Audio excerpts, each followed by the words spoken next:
Gentlemen, please welcome First Lady Michelle Obama.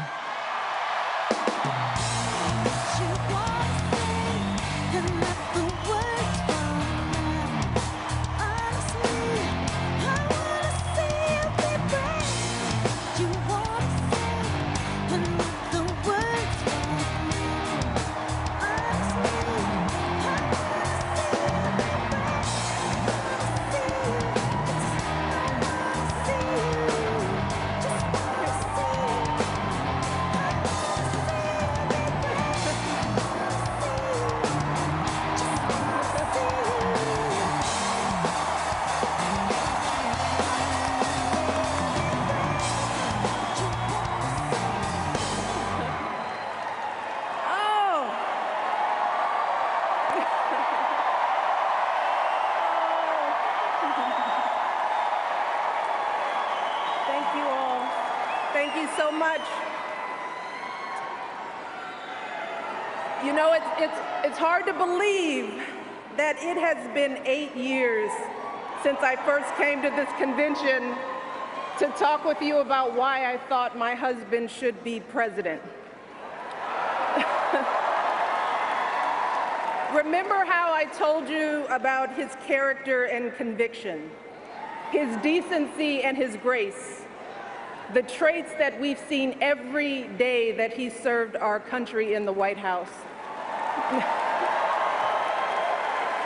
I also told you about our daughters, how they are the heart of our hearts, the center of our world, and during our time in the White House, we've had the joy of watching them grow from bubbly little girls into poised young women, a journey that started soon after we arrived in Washington, when they set off for their first day at their new school. I will never forget that winter morning as I watched our girls, just 7 and 10 years old, pile into those black SUVs with all those big men with guns. And I saw their little faces pressed up against the window, and the only thing I could think was, what have we done? See, because at that moment, I realized that our time in the White House would form the foundation for who they would become, and how well we managed this experience could truly make or break them. That is what Barack and I think about every day as we try to guide and protect our girls through the challenges of this unusual life in the spotlight. How we urge them to ignore those who question their father's citizenship or faith. How we insist that the hateful language they hear from public figures on TV does not represent the true spirit of this country. How we explain that when someone is cruel or acts like a bully, you don't stoop to their level. No, our motto is, when they go low, we go high.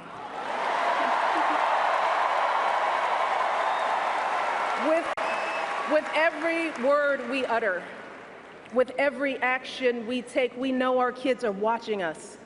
We as parents are their most important role models. And let me tell you, Barack and I take that same approach to our jobs as President and First Lady, because we know that our words and actions matter, not just to our girls, but to children across this country. Kids who tell us, I saw you on TV, I wrote a report on you for school. Kids like the little black boy who looked up at my husband, his eyes wide with hope, and he wondered, is my hair like yours? And make no mistake about it, this November when we go to the polls, that is what we're deciding. Not Democrat or Republican, not left or right. No, in this election and every election is about who will have the power to shape our children for the next 4 or 8 years of their lives.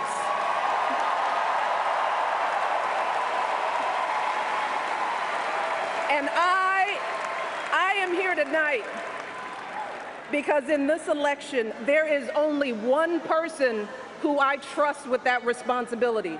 only one person who I believe is truly qualified to be President of the United States, and that is our friend Hillary Clinton.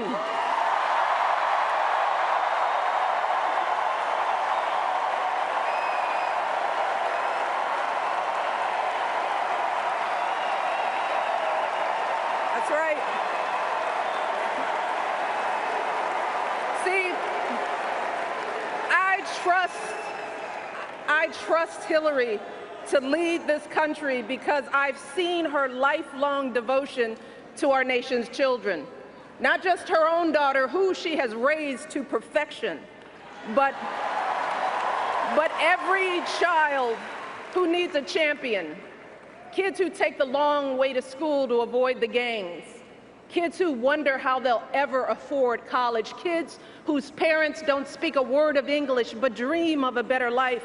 Kids who look to us to determine who and what they can be. You see, Hillary has spent decades doing the relentless, thankless work to actually make a difference in their lives.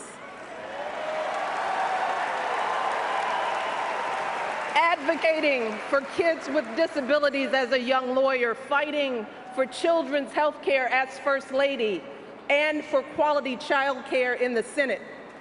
And when she didn't win the nomination 8 years ago, she didn't get angry or disillusioned.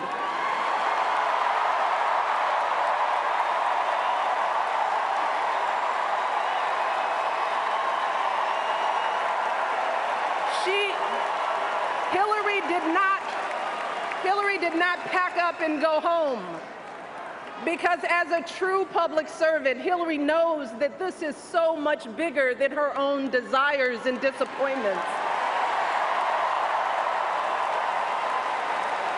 So she proudly stepped up to serve our country once again as Secretary of State, traveling the globe to keep our kids safe.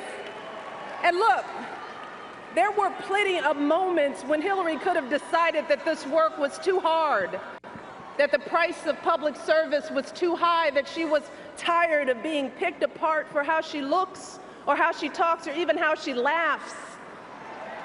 But here's the thing.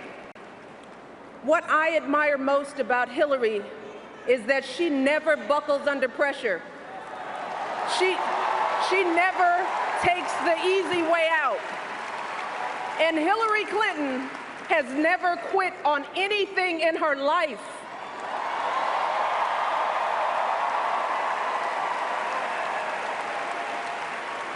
And when I think about the kind of president that I want for my girls and all our children, that's what I want. I want someone with the proven strength to persevere, someone who knows this job and takes it seriously, someone who understands that the issues a president faces are not black and white and cannot be boiled down to 140 characters. Look, because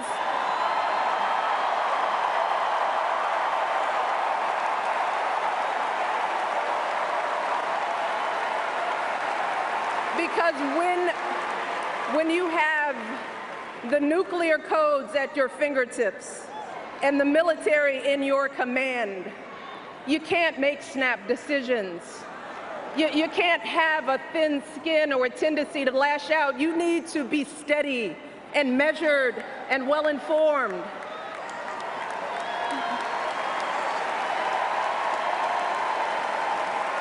I want a president with a record of public service, someone whose life's work shows our children that we don't chase fame and fortune for ourselves. We fight to give everyone a chance to succeed.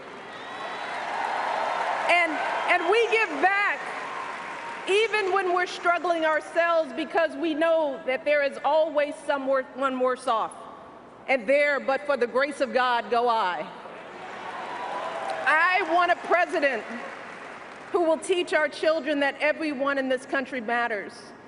A president who truly believes in the vision that our founders put forth all those years ago, that we are all created equal, each a beloved part of the great American story.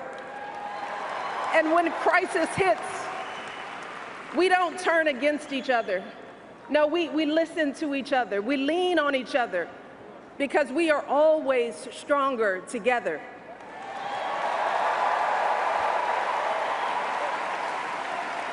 And I am here tonight because I know that that is the kind of president that Hillary Clinton will be, and that's why in this election, I'm with her.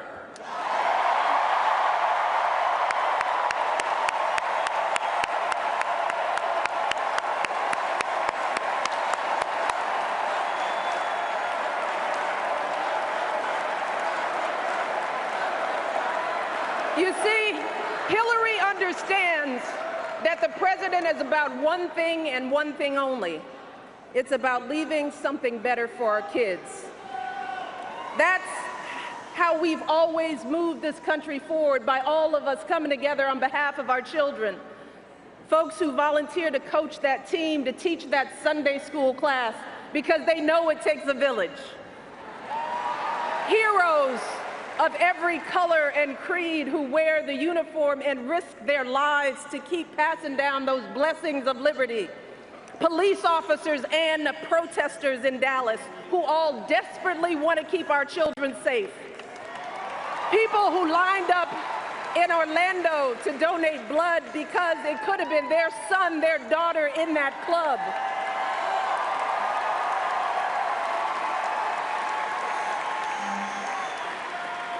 Leaders like Tim Kaine,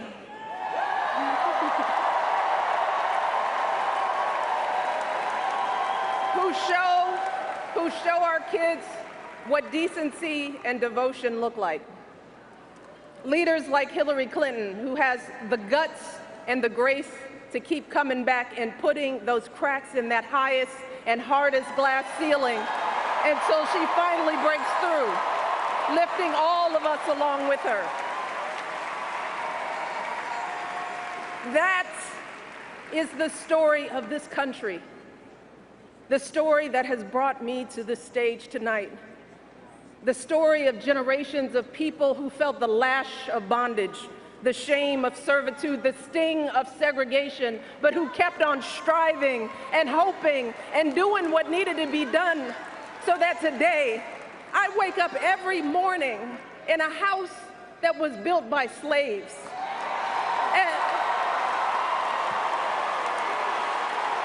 And I watch my daughters, two beautiful, intelligent black young women, playing with their dogs on the White House lawn.